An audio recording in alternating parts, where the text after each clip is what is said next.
আসসালামু আলাইকুম বন্ধুরা, সবাই কেমন আছো? দেখো, এই যে এখানে ভেন্ডি আছে, তরই আছে, এগুলা দিয়ে মাছ, কালিকুন্ডা মাছ দিয়ে, মাছের মাথা দিয়ে, ঠান্ডা দিয়ে রান্না। অনেকগুলো ভাজি করছি এগুলা।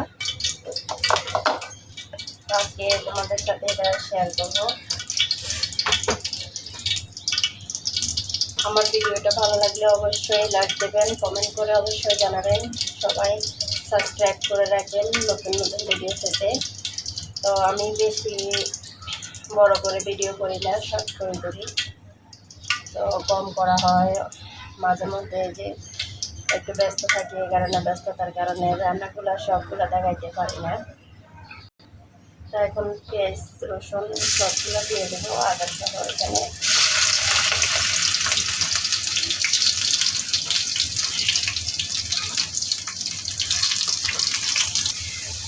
তো এখন দিয়ে দেবো লবণ, পরিমাণ মতো লবণটা দিয়ে দেবো। পরে একটু লবণ দিচ্ছে, তারপর একটু দেওয়া যাবে। এখন একটু কমে দিচ্ছে, হলুদটা দিয়ে দেবো।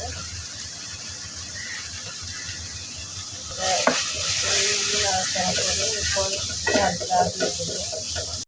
এখন আমি মরিচটা দিয়ে দিচ্ছি।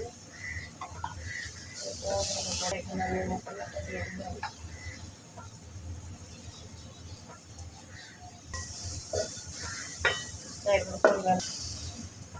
পানিটা দিয়ে ভালো করে এখন পেঁয়াজটা ভালো করে কষিয়ে নেবো। এরপর তরইগুলো দিয়ে দেবো। তো এখন আমি টমেটো কেটে রাখছি, টমেটোটা দিয়ে দেবো। একটু বড় করে করছে আর একটু ছোটো করে করছে।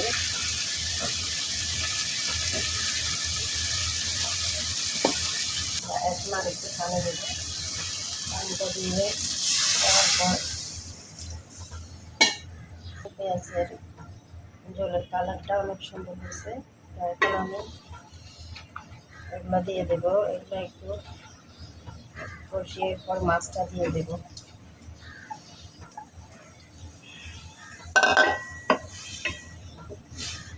এরপর আমরা চলে আসলাম,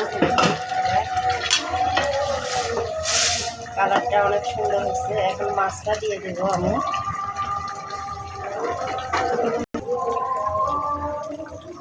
মাছটা দিয়ে দিচ্ছি। এটা একটু ঝোলের মধ্যে দিয়ে দেবো।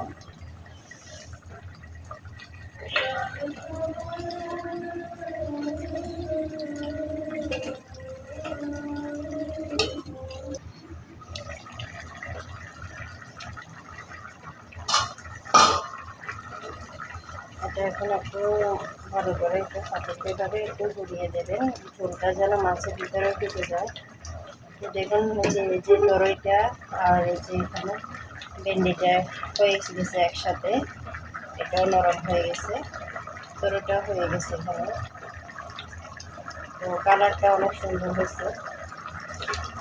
তো এখন আমি একটু ধনেপাতা দিয়ে দেবো।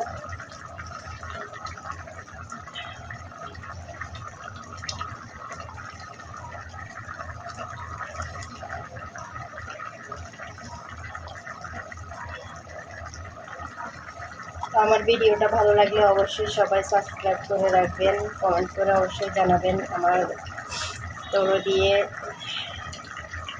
ভেন্ডি দিয়ে মাছটা কেমন হয়েছে, কালারটা কেমন হয়েছে অবশ্যই কমেন্ট করে জানাবেন। নতুন নতুন ভিডিও পেতে সাবস্ক্রাইব করে রাখবেন অবশ্যই আমার চ্যানেলটা।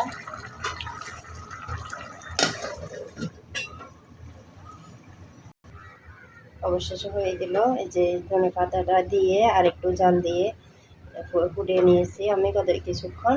এরপর এটা সিদ্ধ হয়ে গেছে। এখনকার দিন না, তো ধনে পাতা তো এখন এটা সহজে সিদ্ধ হতে চায় না। তো এটা দিয়ে আমি একটু ঝোলের মধ্যে ডুবিয়ে দিচ্ছি, না হয় কালারটা কালো অন্যরকম হয়ে যাবে, কালো ধনে পাতাটা কালো কালো হয়ে যাবে।